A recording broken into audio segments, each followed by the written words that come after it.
most decks that Fled was trying to target with this lineup. So she felt she probably had like a 10% out or something to get out of the series. Like that is the feeling in Conquest of when you run into a target lineup and you're like, oh, damn it, I've done the thing that he thought I was going to do. Unlucky. All right, fine. I guess I have to get super creative in win conditions. And honestly, I think some of the most entertaining matchups that we have watched in Grandmasters are when players are in that 10% position and they're just looking for incredibly creative lines to get out of it. I think of Bly's versus Yala, for example, going back to the previous series when he was all in like stealing Cthulhu pieces with a Lucia earlier on against the Warrior when his lineup was hard targeted. You have to find those really, really creative win conditions to find a way out of these spots, and that's something that SuperFake might force people into as he progresses further. More so Fled, I think, when he comes up against what he is going to be facing in the Americas bracket later on. Well, already, just like that, we're in the first semi-final of the day. It's going to be RDU on the top on that Druid, which just at a glance appeared to be quite the mulligan. I think he kept the overgrowth and then got everything else he needed. Going up against SuperFake with, again, not a terrible opening curve for him either, with at least things to do nice and early on for both players. Yeah, things to do, minions to play, already has the Mordresh locked up, so if you can start to find Wildfires and Reckless Apprentice, like Reckless Apprentice is not a card we've seen have any impact on his game so far, because I don't believe he's drawn it so far on stream, but it is a great card for just accelerating that Mordresh count super quickly, especially if you can pair it with 1 or 2 Wildfires beforehand. But as you said, I think this is the way that we found most successful for Mage to play in this matchup when we were testing. It's just, you have a bunch of 2-drops and 3-drops, put them on the board, and then hit your opponent with them. And that is, of course, a classic weakness of Druid in the current design of the class. Yeah, and even although Reckless is mainly there for the potential AoE, extra damage, and obviously helping Mordresh, as you mentioned, it's also just good to beef out the early minions, right, that are available to you to make your curve more consistent, because its stat line is not terrible for what it is and for what it does. So would like to see it a little bit early here. SuperFake now just deciding whether he wants to ping now. Almost certainly playing the 3-drop next turn, so it's not like he's going to be able to ping again. Yeah, I do like this though. Like, you expect this to be your opponent's overgrowth turn if their plan is going well. Whereas next turn with their low hand count, they might just look to, say, like Feral Rage a minion or something like that in this position. So it might be more beneficial to freeze the face going into your next spot, especially as you're playing a 3-4 instead of a 2-3. So I think this is nicely mapped out from SuperFake. Gains a small incremental advantage here if there is a Feral Rage or something similar in RDU's hand. And really interesting choice here from SuperFake, actually. He had 2 3-drops, one of which he could play. He chose the bigger minion, but he also chose to not draw a card from his deck, effectively, right? So it's just an interesting choice where it's a bit being a bit dramatic here, but if he draws an Ice Barrier next turn now, he'll probably feel not as good about this because he could have pulled one straight out of the deck. But I do understand it because Ice Barrier, something that is not super effective in this matchup, right? It's not like he needs that armor at this moment in time. Yeah, it makes sense. I misspoke, actually. I forgot that RDU is not playing the sort of, I would consider, more standard Feral Rages in the token version of the deck. He's actually playing double Bog Beam instead, which in that spot. So it's actually very limited impact that freezing the Druid hero would actually have here. But there is always still discovered stuff from Nature Studies or Pouch or anything like that that might come out.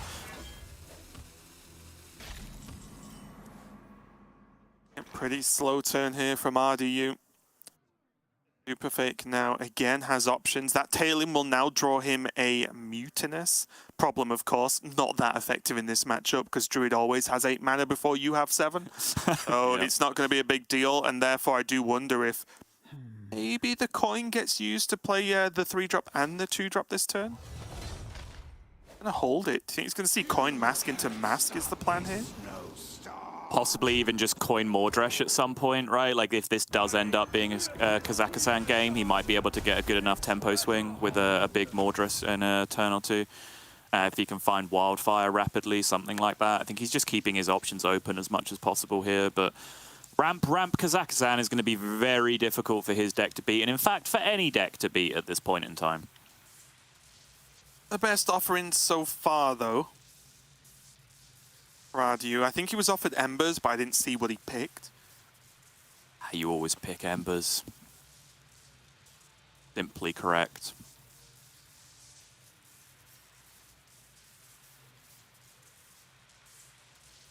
This is a bit of a dumpster pick, though. An Exerciser by the looks of things. Imagine that's a Bubba. Does now have some natural synergy for Canopic Jars, goes for it. And then I imagine that has to be a Locusts. Yeah, fairly straightforward in the bad way, I think. Set of picks here for RDU. He got a couple of good ones, but a lot of his choices were pretty minimal at best. Have Mukla, but... Could theoretically get away with the Mukla here because you still have the freeze effect on your hero power, right? Like, my initial instinct was to play Talon just to put a small Divine Shield taunt in the way of an 8-8 and then just continue to be aggressive and push face. But since you can just freeze that 8-8 anyway, you could just choose to load up more power on board. Go 3-coin-3 instead. Does leave your next turn a little bit stranded at that point, though. How Also, perplexing. probably terrified of Knife, right, as well. Yeah, no, that's true. I mean, the freeze is... I'm not saying not to freeze because of that. I'm just talking about for the progression of actually trying to deal with this 8-8. Yeah. Going to be scary because if he pushes loads of damage and then there's a Knife, you know, you're going to be a little bit upset about things. Yeah, I don't think you can really play around Knife. I think you just shut your eyes and say he didn't get offered it, he didn't pick it, or if he's picked it, it's just not going to draw from his deck because, yeah, obviously you're freezing it here, so the Knife can't go immediately, but as soon as the Knife would come down, the minion would then have Stealth, so you'd have no way of clearing it the next turn, and then it would just be able to rebound the turn after. So you are probably cursed to defeat here if you are going to get Gnomish Army knifed. Yeah, SuperFake did use his coin as well, so now Coin Mask is not really an option. Bubba looks like it's going to come down for RDU and farm the Mukla. Yeah, only 5 board spaces available though, so he's not going to get to clear up anything else after the attacks are made. Takes high here to find Embers. I believe low would have found him, I guess 50-50 Canopic Jars Exerciser at that point. Wait, isn't Exerciser 1 mana? Is it? Oh yeah, it is. Sorry, I'm okay. confusing it with the poisonous weapon, the Hyper Blaster. Yeah. This is not what we stood for. Yeah, Talon going to come down, literally nothing for him to do, and I believe now it's Greyheart Sage or Cairn that gets drawn now from Talon now that he has Mutinous in hand. Might not matter, of course, but yeah, that is what it will be.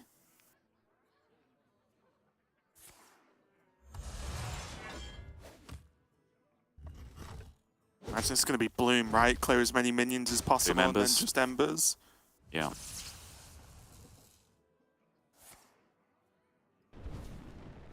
Oh, okay. I thought he would have traded instead.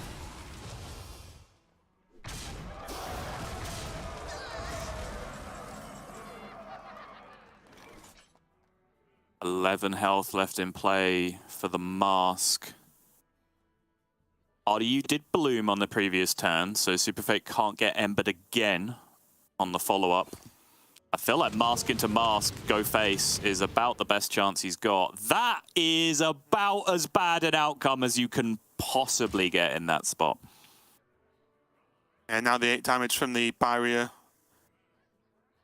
means that that gets soaked up with the Bubba, but then RDU can just push an extra 10 anyway. Yep. Probably going to play the Jars just because why not at this point? I don't think there's any big reason not to.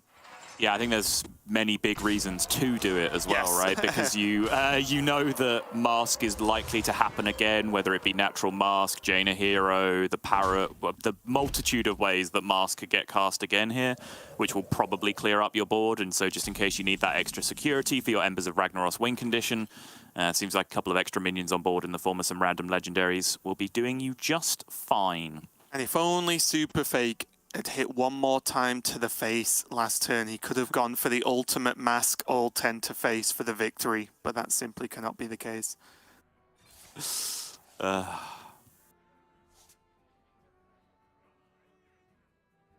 1 mana off being able to go all 10 face and ping. And I mean, we know that it won't make a difference because of the Embers, but does Star Scryer ping it, get him anywhere in this situation. Just for the fun of it, decimal odds of that happening, 0.000016935508. So you're saying there's a chance? Yup. Well, in this case, no, because he's at 11. Any legendary that can mess up RDU? Yeah, it was in reality it was significantly better than that because there wasn't enough health on the board. Actually, no, it doesn't matter because every shot has to dodge the minions anyway. Yep. So yeah, it is that number. It's going to be game one going to RDU. Kaz just being too strong too quickly. Those embers really making it work. And honestly, it was a good job. Yes, he got Locust as I think the last offering for his treasures, but it was a good job he got the embers and got them pretty quickly as well, because without that, you could see that SuperFake was building up a board. Yes, there was 2 beefy minions on board for RDU, but SuperFake was pushing damage, right? Like, RDU ended that game relatively low, and without the back-to-back embers, maybe things could have looked a little bit different. Yeah, I think for him, you know, as he was making the Kazakhstan choices, he had Cold Tooth Mine in hand already, right? So, yeah, as I said at the time, I'm very much of the opinion that you basically always take embers, unless you've like bloomed out Kazakhstan on like turn 3, turn 4, like you have 3 or 4 mana as Druid and you have a Kazakhstan on the board, then maybe you can take cheaper options. But I think if you've actually ramped into Kazakhstan, you've played it when you have 8 mana, you always take embers, but you can multiply that by many factors. When you already have Capture Cold Tooth Mine in hand, if you already have Moonlit Guidance in hand, if you have Guff in play and you already have Solar in hand, like these are all things that just accentuate the power of Embers of Ragnaros even more. And I think, yeah, RDU first pick, snap Embers, draws it out with the Cold Tooth Mine, and then was for some time, I think, you know, the turn where he played the first Embers and then traded, he was like, there's a good chance I don't even have to deal with this Ice Barrier, right? Because my opponent's at 22, I can just cast Embers and kill them if I need to.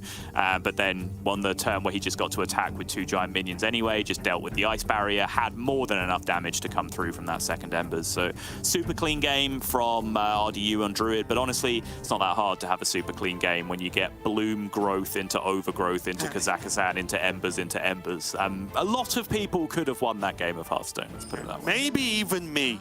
Maybe.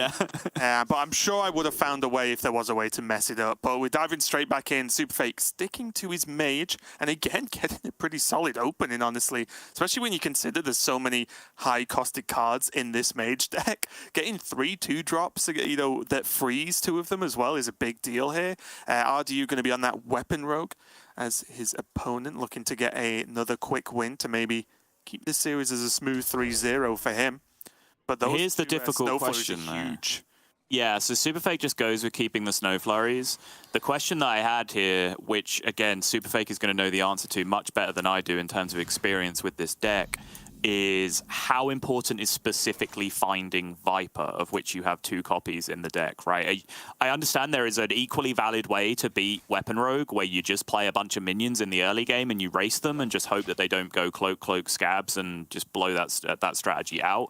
Sure, that can totally work. The fact that the Snow Flurries freeze as well is huge, but those freezes are probably much more important in the late game than they are in the early game, right? When that's going to actually be a huge deal. So I did wonder how aggressively SuperFake was going to throw that hand away to look for Viper, to look for Deepwater Evoker even, which is a fantastic card in the matchup as well, you have to imagine. But he's kind of got the best of both worlds here. Still no Viper, but a really, really aggressive opening curve. Yeah, and gets to just pull his Ice Barrier straight out, right? With the 3-drop. So he's able to just activate that and already put RDU behind just a little bit on the amount of damage he has to deal.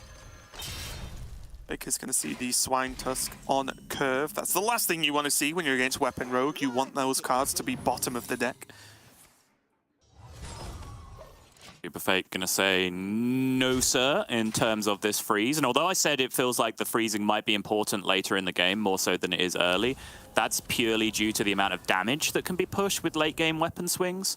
However, denying Silverleaf poison swings in the early game with some early freezes could actually be super relevant if that's a hand that RDU has in this spot.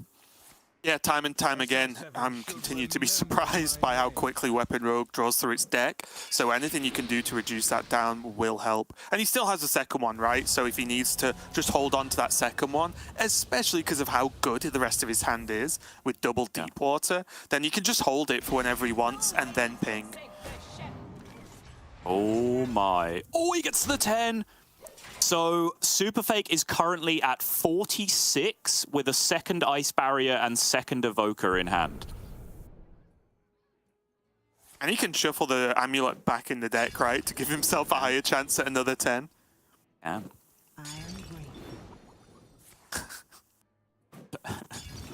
SuperFake is apparently very grateful for this situation.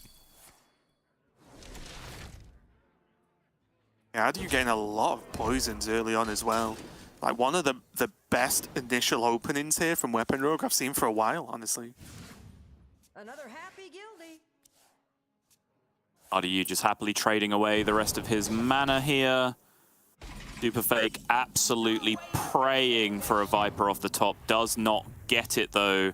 This time finds the mask. He does not trade the Drakefire Amulet back into the deck because I think he wants to go for the Coin Snow Flurry here instead, just to be able to deny 2 card draws and a ton of damage on this turn. Seems smart.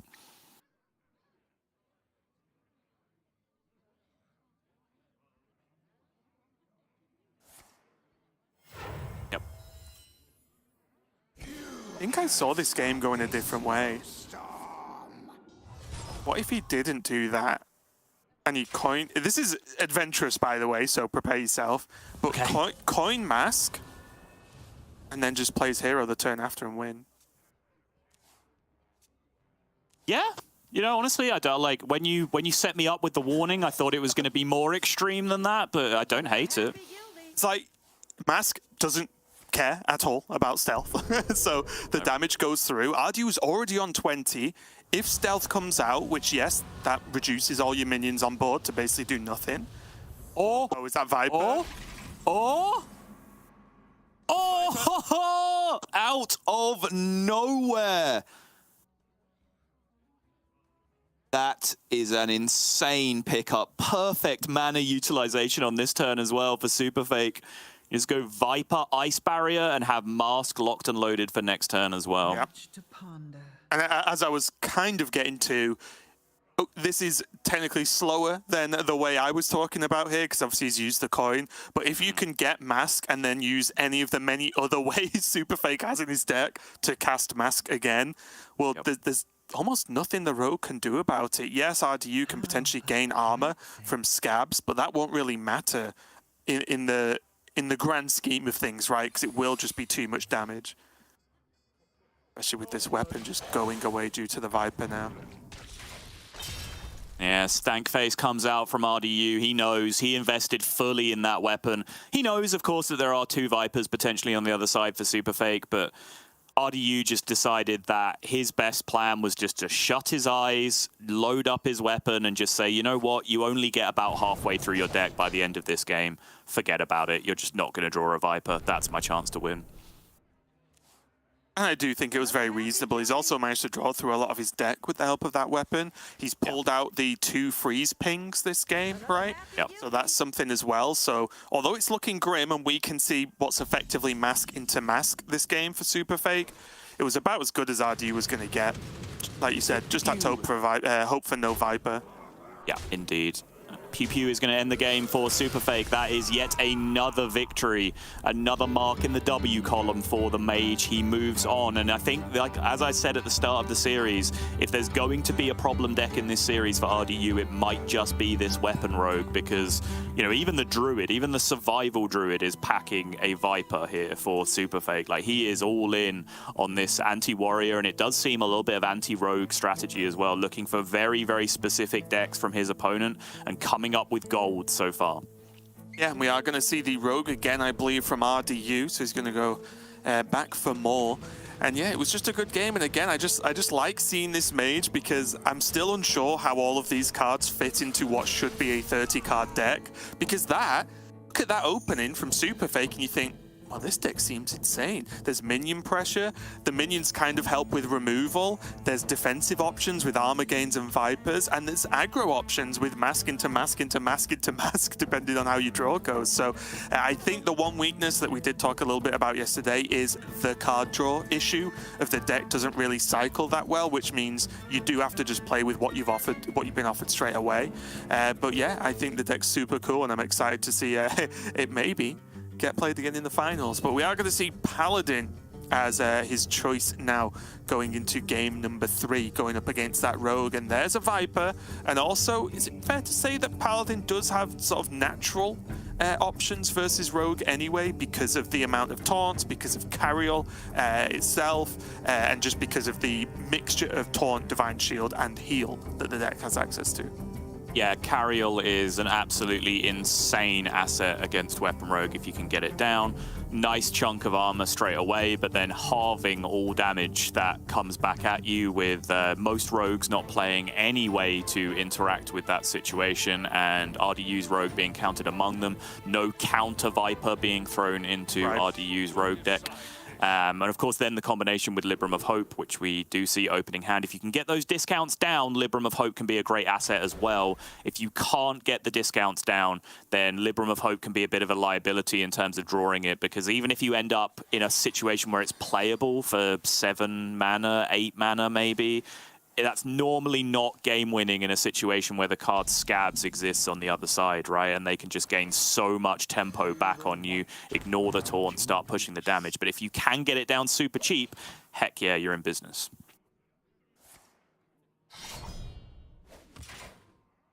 RDU once again having access to Swine Tusk straight off the bat is huge, as well as a couple of poisons too. So he's looking good, but subtle. But there's a Viper. Does have Banana Man as well, so Coin Banana Man looks pretty good this turn, because it also transfers the effect of, yes, we can see Swine Tusk there, right? So we know it's likely, should I say, to be equipped next turn. But the Banana Man now then just makes his turn that he kills the weapon next turn, if it happens, even stronger, because the Viper will be bigger, and will still give him other turn 3 options, because he has their Vindicator in hand too. Exactly, yeah. It's not as if the coin 3 play tunnels him into playing a Viper next turn. If he doesn't need to play a Viper, he can just play Vindicator instead. It's not the greatest minion in the world to receive a Banana Man buff, but it's good enough, especially against Weapon Rogue, which really doesn't play removal. Like, Jungle Panther-shaped stuff is pretty effective against Poison Rogue.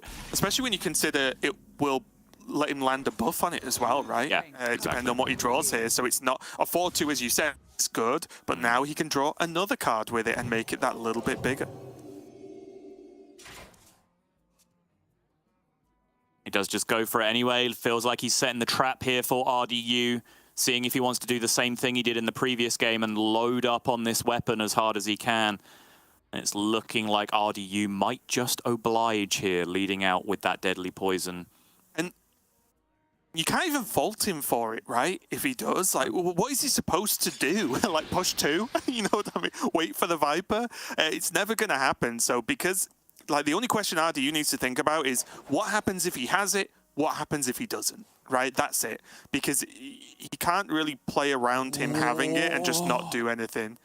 This is the risk. This is why I always internally wince just a little bit when people go for this, you know, baits and poisons outplay, is just one turn of having active poisons and a big weapon can allow Poison Rogue to do such disgusting things. And you see here, right, just the fact that that cutting class was so cheap, look at the turn that RDU is having, benefiting from it. Like, yes, SuperFake has picked up some extra juice here in terms of dealing with this giant weapon now, but the amount of card draw that RDU picked up might just give him a hope of remaining in this game. Really tricky to balance, right? Because I think I would have played this like SuperFake has played it, because I, rightly or wrongly, would be very scared of, well, if I don't bait this out, what if they just get the next one? And then if this deck doesn't run 2 Vipers, it runs 1 Viper. So you can only kill 1, and then you've just not used up any poisons, right? And then the game kind of continues as normal, which is scary. But yeah, RDU visibly unhappy at getting his weapon destroyed, understandably so, but SuperFake now just praying that there's no second shank coming off this passage.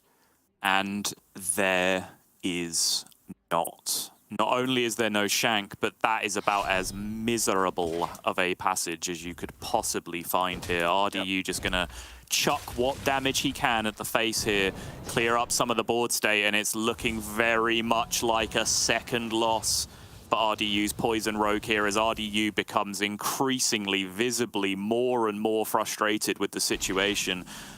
And there's just something inherently annoying about having your weapon blown up in Hearthstone. It's so irritating when it happens, and we've seen a lot of it in European Grandmasters over the history of this tournament. Yeah, and this is the clutch part of like how SuperFake's hand has come together. He got the Viper, right? Box one, check that one off. Fantastic. Yep. But the rest of his hand is just a good Libram Paladin hand as well, right? He still has card draw. He's got now the Libram reductions. He's got another Divine Shield taunt in hand that's only going to get cheaper as the game goes on. Like, he has all of the boxes you want to tick, whether you're against Weapon Rogue or not. Like, these are just the good standard Libram Paladin cards. Another Devout Pupil. A Noble Mount. And then one Pupil, or even just a Bannerman at this point. Kind of like the greedy line here. I mean, yeah, he knows he's not getting scabs, right? Yeah. Why not? Basically, pressure. What SuperFake will want to do is pressure RDU into using a second cloak. Yeah, this is better, actually, yeah, going this way instead of the Banana Man, because he represents exactly 15 this way, so he does force the second cloak out, which is massively important. It accelerates the game by an entire turn. So, yep, having actually now counted the damage, this does make sense. I did look at it and was like, oh, 14, but didn't account from the actual, like, Noble Mount buff going down in that spot.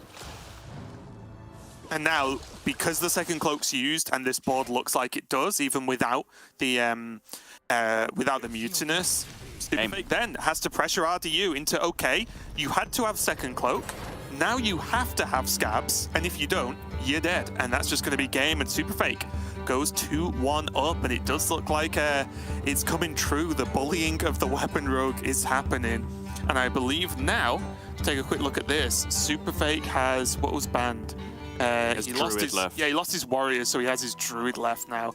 And as you mentioned, there is a Viper in the druid, and there's also just a lot of, you know, armor gain and just ways druid wins games, right? It's just a heavy ramp. Yes, hit me a couple of times with the weapon, but then you just pop off, gain 1,000,000 armor, maybe make a board full of taunts, who knows, and the game suddenly ends. So with druid left, SuperFake's going to be feeling pretty good, but RDU, I believe, Sal, has switched off Rogue for now and jumped over to his Demon Hunter for this matchup.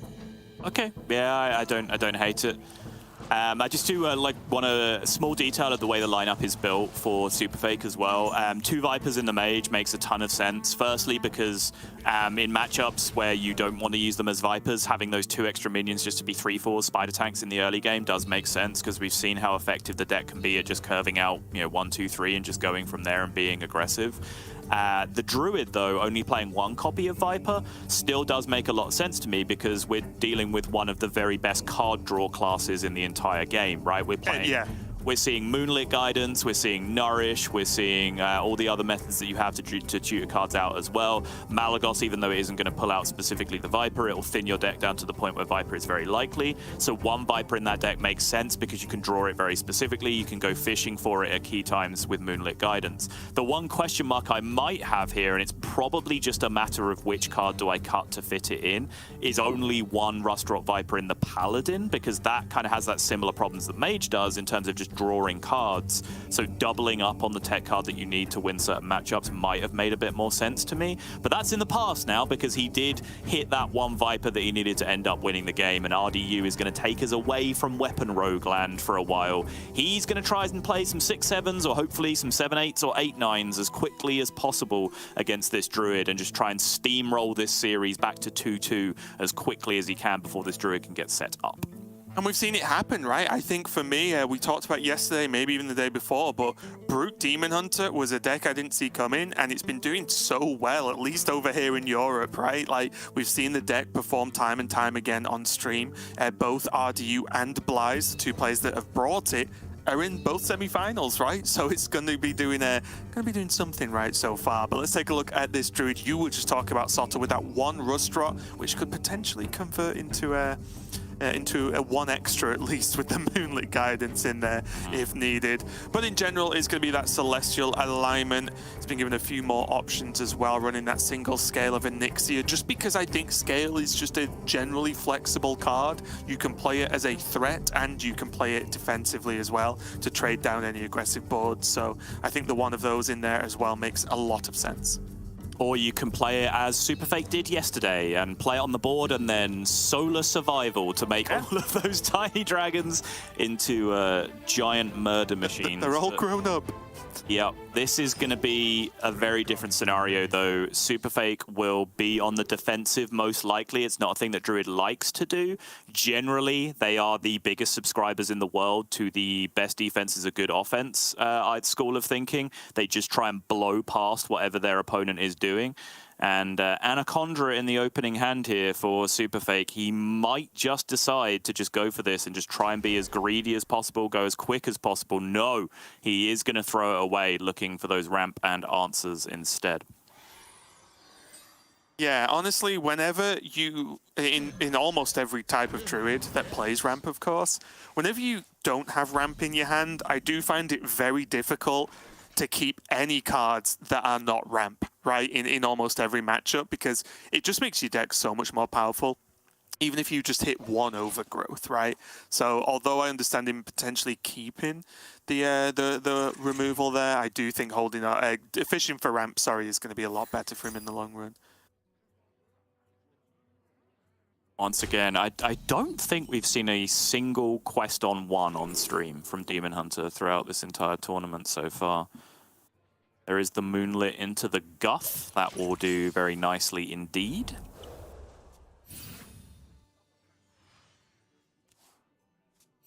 Gonna have to wait for it though, with no bloom available to him or no earlier ramp. He's gonna have to just kind of wait this stuff out for now. RDU's in his head right now. He's trying to work out which 5-drop he wants to discover with this triple, but unfortunately, wrong game mode. Sorry, this is RDU. Which 6-drop he wants to discover with this triple. My mistake. I forgot who I was dealing with. They will never catch me. Does take the glide in the end, though, which I think is a lot more sensible. He completes the quest here anyway, just with the 2 Sigil runners. So having the glide as just an anti-Druid card, I think, is the way forward here. Or just an anti-Hearthstone card. Just an anti, yes. If there is anything that could be described as an anti-Hearthstone card, yes, it's Glide. It's like when you get like really defensive managers in football and they're like, oh, they're so anti-football. Like, yeah, Glide is anti-Hearthstone for sure.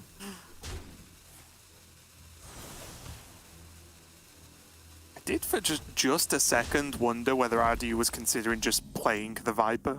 Obviously, it reduces down the potential card draw because it's one less tradable in your deck, but you know, it could beat up SuperFake a little bit, or maybe at least ask him to remove it.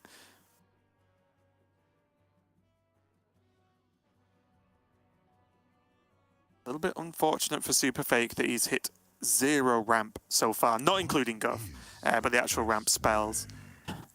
I do worry about SuperFake's blood pressure over the course of this Grandmasters season. Like, a person should not be this stressed all the time. That can't be healthy. It's not even just stress, it is the full spectrum of emotions going on for SuperFake in every single game. It's just an emotional roller coaster from, you know, the lowest lows to the highest highs for SuperFake. It's very entertaining to watch, but you are right. Maybe we should worry. Wait, no, don't play a card. Don't play. Oh no, that one's okay. It's fine.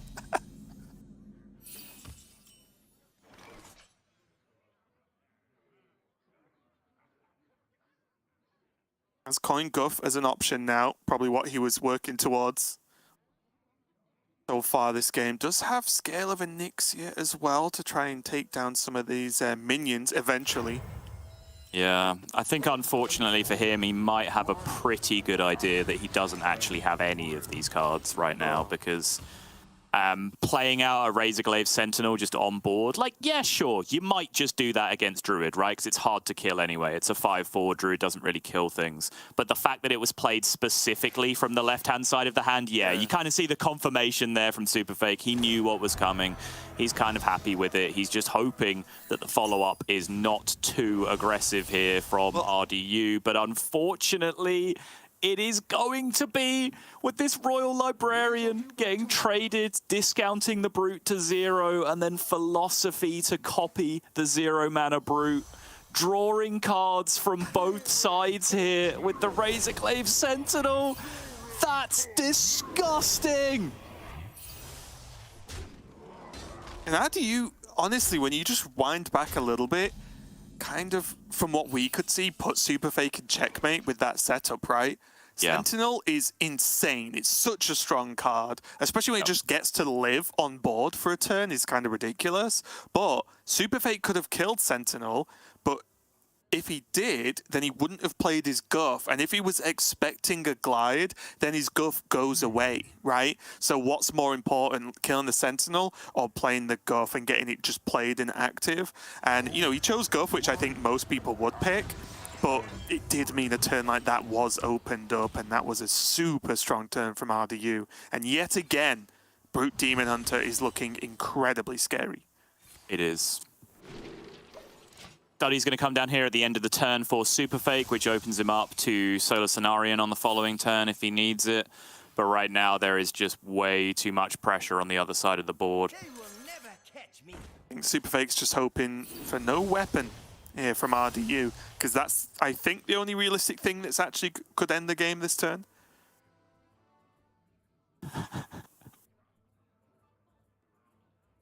Literally watching through gaps in his fingers like a cartoon 5-year-old sneaking a look at a horror movie. Like, real life humans don't do that. That's not an action that people do. I'm okay with it, Sol. Okay. Fine by me. If there's a complaint that I will never make, it's that Hearthstone players are too animated on camera. Yeah, you're absolutely right.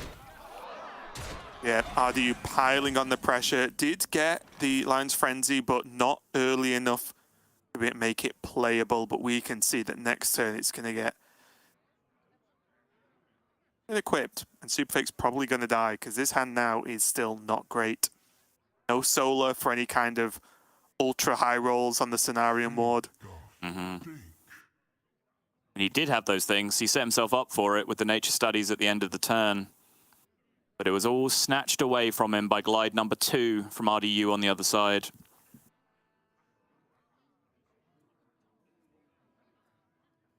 And that means SuperFake is most likely going to stare at this situation, witness it not improving for a significant amount of time, and probably give this one up and send us to that all-important Weapon Rogue Game 5. Yep, drawing to Scale of Onyxia does not achieve anything here. There's just too much health on board. Cenarion Ward, I think he should play it just to see what happens, but I don't think there's any card that would even remotely save the day here for him here. So, see what goes on. Mark of the Wild that he picked earlier on, but got glowed away. Yeah, he's going to play Cenarion Ward, love it. I am just interested in what the minion is, and it is terrible. That's going to be a concede from SuperFake. And as you mentioned, Sol, we're going to go back to the Rogue for RDU. And this is going to be the final test for the lineup, right? We've seen the Rogue lose twice. I'm not going crazy, right? Yeah, the Rogue's lost twice. And this wouldn't be the first series we've seen from SuperFake where he's won the series by beating one single deck 3 times. That's what he did yesterday. Yeah, absolutely. And honestly, if he wins this series, suddenly he finds himself in very good shape overall for the tournament in general, because then with this new information in mind of, like, let's say this Druid stomps this Rogue and we're then like, okay, cool, we've now seen in action that SuperFake's lineup just stomps on Weapon Rogue as well. Well, his 2 options to face in the final are either Fury Hunter, who has a Control Warrior, or Blaze, who has Weapon Rogue. So at that point, you start to think, maybe we're both wrong, Raven. Maybe we should have put more faith in Ken Big Game Hunter to take down the entire tournament in week 1 of European Grandmasters. As strange as that sounds, it's starting to become closer to being a reality. It is, and when I did my predictions, I just honestly thought, yes, I would love it if SuperFake won with this lineup. It would be great, but good things don't normally happen to me too often, Sol, so I thought this will be too good to be true. So I thought, okay, I'm not going to pick SuperFake because I feel like it would be so good for it to happen. It's never going to work, so I picked Fury instead. Sorry, I checked the post earlier. I didn't get the invitation to the pity party. Did it get lost somewhere along the lines? Or, I knew I wouldn't get any from you, Sol, so you didn't get an invite. Fair enough. Yeah, that's fair. Yeah, it's going to come down to this Rogue versus the Druid. And again, I think the Rogue does have game versus Druid. It's not like it's an impossible game to win from RDU by any means. There is just that one Viper in the list for SuperFake. But as ever, Druid has the ability for incredible ramp and incredible card draw. And then suddenly you're just so far behind that it doesn't matter what your deck does, the Druid is doing it better. Yeah, for sure. There is not the colossal straight-up level of armor gain in here that you see from like a Yashiraj Ramp Druid with infinite Moon Touch amulets, for example. There's no Feral Rage, there's no natural Moon Touch. There is, of course, the ability to discover all of that. There is Cenarion Ward, Solar Cenarion Ward, all of that stuff. Guff, the armor that comes from that. But the ability to just be too big too quickly is probably the most problematic factor that the Druid does have here. But I do still think if there is a matchup, when I was looking at this coming into it, I'm like, okay, is SuperFake's lineup still capable of sweeping Weapon Rogue? And I was going through, I was like, Mage, yes. Warrior, yes. Paladin, yes. The question mark for me was the Druid, right? As to whether this is capable of consistently beating Weapon Rogue. It can definitely beat Weapon Rogue. Can it do it with that 80% level of consistency that you're really looking for when you go for a big hard target strategy like this? Maybe with a Rust Drop Viper in your opening hand it can. I'm already starting to see that if RDU loses this, I'm starting to already picture the tweet. Swine Tusk Shank, Viper, 3 times. Good. Things we've learned. SuperFake is a real life snake charmer because he can summon those snakes at will. Watch your back because he's swapping to Demon any night now.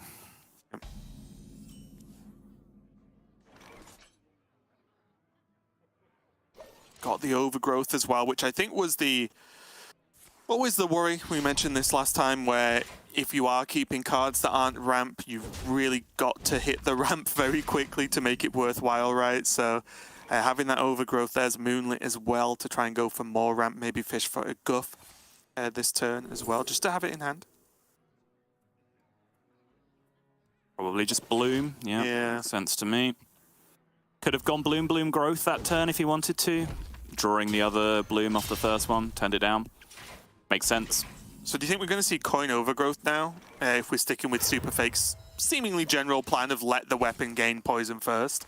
Yep, consistent with what we saw in the previous matchup.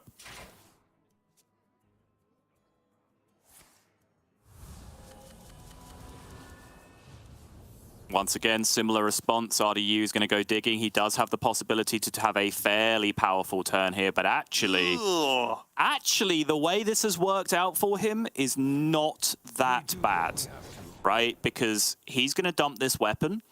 If the Viper comes down, I believe the other Shank is just currently chilling in his original hand, right? So the fact that he hasn't actually put any investment into this Swine Tusk Shank is a pretty big deal for him. Yeah, there's the other one right there. So SuperFake has another fairly tough decision to make, right? This is a still fully uninvested Swine Tusk Shank. Does he really want to spend his resources on dealing with this, or is he going to wait a little bit longer?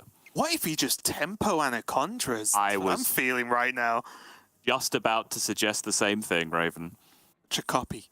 Yeah, it just looks good, right? As far as SuperFakes can decide, there are no poisons in hand, I think is or at least maybe just one, a reasonable assumption. But how does this Anaconda die, right? That the hand would have to be stacked with poisons for it to actually realistically go down. Or I've just completely forgot the name of the card now. Or like there's one extortion in there. There's the Wicked Stabs, but there'd have to be 2, or like, there'd have to be 2 out of those options to even kill it. Like, I think if all that's used up on an Anaconda, like, that's okay. You still have Solar Cenarion to fall back on versus later the payoff. anyway, right? It's not like you're just juiced out. He's just going to align. All right.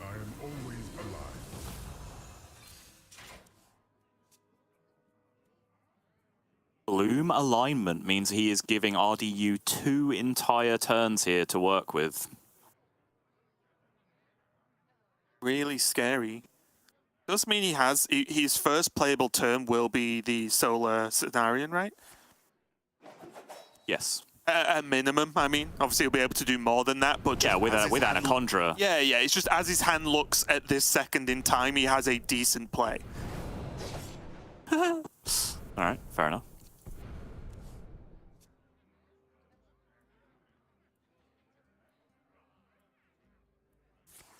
Cutting class again. Window now available, prep found as well, but both of those cards fairly useless under these mana restrictions. Do you think RDU has to hold Scabs for the potential follow-up, or do you think like Scabs get 2 4/2s is a possible play? Okay, well, RDU's answered that question. Yep, there is the Scabs, and that now means that this turn, he can hero power, he can play spell damage, and then that's coming down, which is 4, 8, 11, 13 on board. Next turn, he gets a whole new free turn with spell damage, Wicked Stab. I think this is just a 2-turn lethal setup from here that RDU has guaranteed because the Lightning Bloom and SuperFake is gone. He is just out of here, Raven. The turn really did throw me off with the Bloom Celestial. Only 18 currently, I believe. 13 showing, 5 from the Wicked Stab at the moment.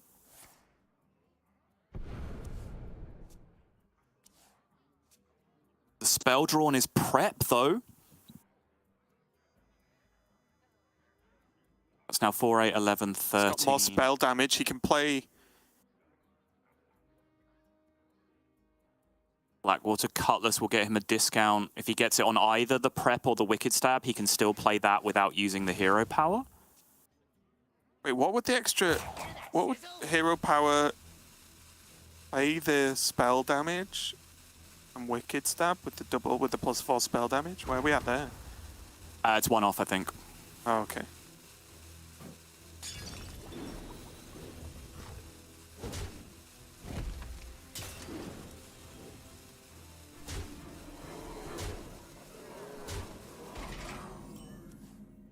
Survives. SuperFake can't believe it. I thought he just dabbed, but he was pulling his sleeves up. Wait, calm down, SuperFake, please.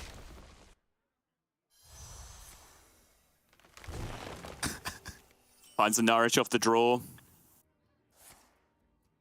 Gonna drop the Solar Cenarion, gain the armor. He also knows now there's no Scabs to bounce this board back, right? So he's got that to consider. Oh, there's a taunt. Effectively.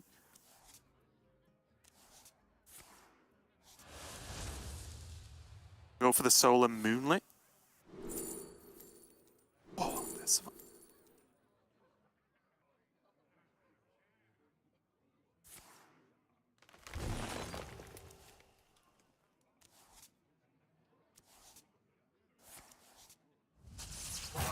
Needs to do as much as humanly possible here. Yeah. I was even wondering whether he could have picked Germination to get double taunts this turn. Sure. Was an option, right? If he trades, gets this 5/5 taunt, then he could have Germination for another one. Our survival, dump as many cards as you can, try and get the weapon. Viper down there as well. Yeah, this makes sense. Yeah, I think he did. Pretty sure he played. Yeah, okay, yeah, there it is. I thought he did. It's about as defensive and aggressive, I guess, as he could possibly be. As I said earlier, he knows Scabs has been played. This board is not getting bounced. And there's a concede from RDU. I cannot believe it. He's got I was there. expecting him to come back into shot with like a full-blown Ronaldo knee slide across the screen. It just didn't quite happen.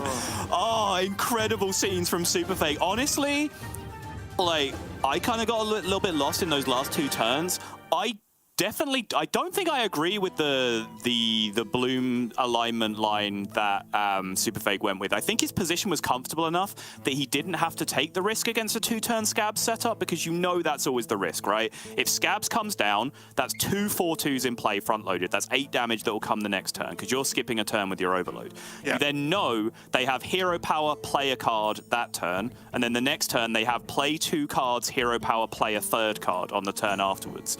That likely kills you. For the weapon already equipped as well. With the weapon already equipped, in a lot of scenarios, that likely kills you. And then going a turn after, I also think there might have been a way that RDU might have even squeezed out lethal with the spell damage. I'm not sure how much mana he had available at certain points. Obviously, with everything costing 1, but then sometimes there's a prep, and the prep is sometimes discounted, and the hero power and blah, blah, blah. I got a bit lost in the terms of how much damage he could particularly piece together. So definitely would like to go back and look at just the last 2 turns of that game and really break down what happened. But for now, we will focus on how the game actually ended, which is SuperFake just getting the massive pop-off, secure in the knowledge that Scabs was already used for tempo on the previous turn for RDU. Yeah. So if he could just consolidate armor and board, he was going to get himself into an unlosable situation from where we were in the game, which is exactly what ended up happening. I think a lot of that was relief, because I think almost as soon as he did the Celestial turn, I think he looked very unhappy about it, and that was the biggest question mark for me in that series, really. I think RDU did his best. Again, we'll check whether there was a potential lethal later on, but for me, I think RDU did his best there and pressured a lot, nearly got away with it. But SuperFake, I just don't think that Celestial was needed. I think the Anaconda play was the play I liked the most, or just not playing Bloom Celestial was a play I also liked. Like, do anything else at that point. But yeah, it was a really dicey one, and I think SuperFake could have very easily threw the series away off the back of that Celestial. But I'm glad he didn't, and you know, he did recover. He popped off with his big turn afterwards and was rewarded for it. So we are all gonna get SuperFake in the finals. That wasn't as smooth as I don't think we can sit here and say, oh yeah, SuperFake is Omega favored now because Flies has Rogue, right? I think that he's looking good, but I don't think that the Rogue is as smooth as we've seen, say, for example, versus the Warrior that Fury has. Yeah, remains to be seen. That was, I think, an above average